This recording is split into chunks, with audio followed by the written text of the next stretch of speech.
निश्चित रूप में 400 से पार जाएगा, 406 रहे, 410 रहे, ये आंकड़ा हम लोग छुएंगे। इस बार जो परिस्थिति बन रही है, हम लोग देख रहे हैं कि 400 का 400 सीट आने की परिस्थिति है। नरेंद्र मोदी जी तीसरी बार भारत के प्रधानमंत्री बहुत शान के साथ बनेंगे। अब पहले ही हारू लोग मान लिया, तो अब देखिए कि 1 तारीख को बैठक है उनकी। अब देखिएगा कि अंत में ही होगा कि ईवीएम यहाँ गड़बड़ है, इसके चलते दिक्कत हुई। इसका मतलब है कि उन लोग मान लिया कि हम हार गए, तो हार का ठिकरा कैसे हम फोड़ें, इस चर्चा के लिए आज वो लोग बैठे हैं और ये बोल रहे हैं। देखिए, आज अंतिम है और निर्णायक भी है। हम लोग को जो जानकारी है, हम लोग बहुमत से बहुत आगे बढ़ चुके हैं और लगता है कि ये चरण में जिस प्रकार से बातें हो रही है, निश्चित रूप में 400 से पार जाएगा, 406 रहे, 410 रहे, ये आंकड़ा हम लोग छुएंगे, ऐसा हमको प्रतीत होता है। और बिहार का भी जहाँ तक सवाल है, उस बार 39 सीटें आई थी। इस बार जो परिस्थिति बन रही है, हम लोग देख रहे हैं कि 400 का 400 सीट आने की परिस्थिति है, ऐसा हमको विश्वास है। आप जोड़िए न कि जहानाबाद के बारे में बहुत पहले कहा जा रहा था कि ये कैंडिडेट के चलते यहाँ दिक्कत है। कल ही हम यहाँ आते आते खैरा बस्ती है गए थे, एक जन्मदिन का मामला था, तो देखने के लिए गए थे। वहाँ पर 500 घर शेड्यूल कास्ट का टोला है, खैरा डी और खैरा टाँड़ ऐसा है। तो दोनों जगह के लोग आए थे।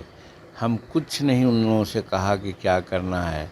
हम चलते वक्त सिर्फ यही कहा कि कल मतदान है न जी, तो हाँ मतदान है से हमारी उनकी याद है कड़ाही वो लोग कहा।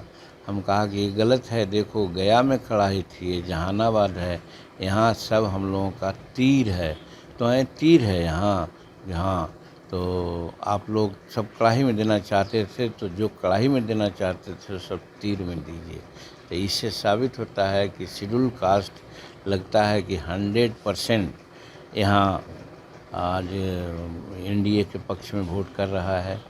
भूमिहार समाज के लोग में थोड़ी सी कलह तक के बातें थी, आज भी हो सकता है, लेकिन वो डिवाइडेड हो गए हैं। 4 भाग में भूमिहार का वोट बटेगा। एक अरुण बाबू हैं और 2 और हैं, तो 3 भाग उन्हें हो गया और एक जदयू का हुआ। लेकिन सबसे प्लस पॉइंट यहाँ ये है कि हमारे जो सुरेंद्र यादव जी हैं, वो लोग जो एनडीए के लोग हैं नहीं चाहते हैं, जाति विशेष के लोग समीकरण के आधार पर भले लोग चाहें कि हाँ उनकी जीत हो, लेकिन अन्य लोग नहीं चाहते हैं। और हम जो मान रहे हैं कि उस बार यानी कि 19 में 1700 वोट से मात्र जीते थे सुरेंद्र यादव जी। कब कि जब रविदास का वोट पूरा उनको मिल चुका था। और इस बार भारतीय बसपा का कैंडिडेट अरुण बाबू हैं, तो जो भी 10,000 वोट 11,000 वोट रविदास का है वो अरुण बाबू में जा रहा है। तो ये 10,000 वोट का तो उनको सीधे डैमेज पड़ रहा है। और जहाँ तक भूमिहार वोट है, तो उस बार भी बटा था, इस बार भी बटा है। इसलिए हम लोग कल शाम तक ये नतीजा निकाल लिया है कि यहाँ हमारा जो कैंडिडेट हैं चंद्रवंशी जी, वो लगभग 30-35 हज़ार वोट से जीतेंगे। राहुल गांधी एक वीडियो जारी किए हैं कि स्ट्रॉन्ग रूम पर नज़र रखिए, कहीं एनडीए के लोग गड़बड़ी ना करें। देखिए, ये चीज़ हम लोग पहले से कह रहे थे। वो लोग कर्नाटक में जीत गए तो सब कुछ था, ईवीएम ठीक था, स्ट्रॉन्ग रूम ठीक था। अब पहले ही हार वो लोग मान लिया, तो अब देखिए कि 1 तारीख को बैठक है उनकी। अब देखिएगा कि अंत में ही होगा कि ईवीएम यहाँ गड़बड़ है, इसके चलते दिक्कत हुई, तो उसी स्ट्रॉन्ग रूम की बात कर रहे हैं। इसका मतलब है कि उन लोग मान लिया कि हम हार गए, तो हार का ठिकरा कैसे हम फोड़ें, इस चर्चा के लिए आज वो लोग बैठे हैं और ये बोल रहे हैं। चलिए बैठा बढ़िया। सर, अंतिम चरण का आज अंतिम पर हार कैसे होगा, कैसे मैंने कि जो 400 है वो पार कर पाएगी भाजपा? देखिए, राष्ट्रीय मुद्दा ये है, लोकसभा का चुनाव है, लोकल चुनाव नहीं है। और लोग राष्ट्रीय मुद्दा में विपक्षी के पास कोई मुद्दा नहीं है, कोई मुद्दा वो लोग नहीं बतलाते हैं। एक मुद्दा बेरोजगारी की बात बोलते हैं वो, तो बेरोजगारी का मुद्दा तो एकदम स्पष्ट है, कोई भी ले आदमी कह सकता है कि जब हिंदुस्तान की आर्थिक व्यवस्था 5वां व्यवस्था में आ गई है और 2024 से 27 के बीच में वर्ल्ड बैंक के लोग बोलते हैं, IMF लोग बोलते हैं, इंटरनेशनल मॉनेटरी फंड के लोग बोलते हैं कि भारत की स्थिति 27 तक जाते जाते थर्ड अर्थव्यवस्था के रूप में हो जाएगी।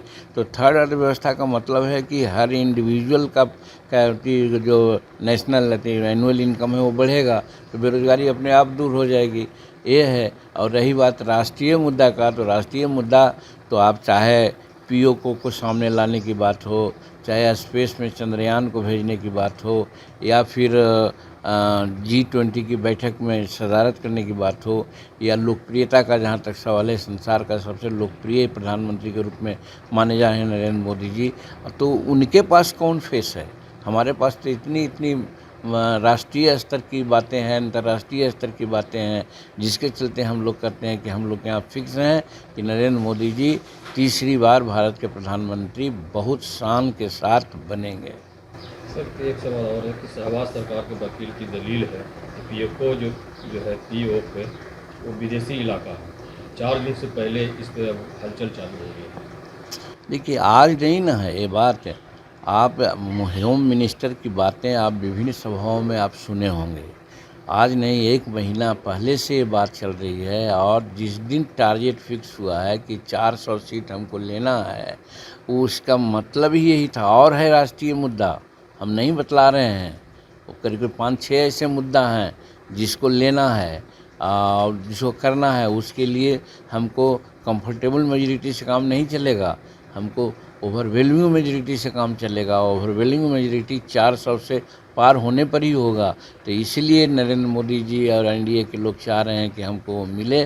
तो ये POK का मामला आज की मामला नहीं है जो कह रहे हैं कि हलचल शुरू हो गया है, ये पहले से बातें चल रही है। और रही बात, वहाँ के लोग असंतुष्ट हैं, वहाँ के लोग चाहते हैं कि भारत में हम लोग मिलें। भारत वो जिस प्रकार पाकिस्तान में आर्थिक और महंगाई और बेरोजगारी और लॉ एंड ऑर्डर का मामला है, सब वहाँ से उब चुके हैं।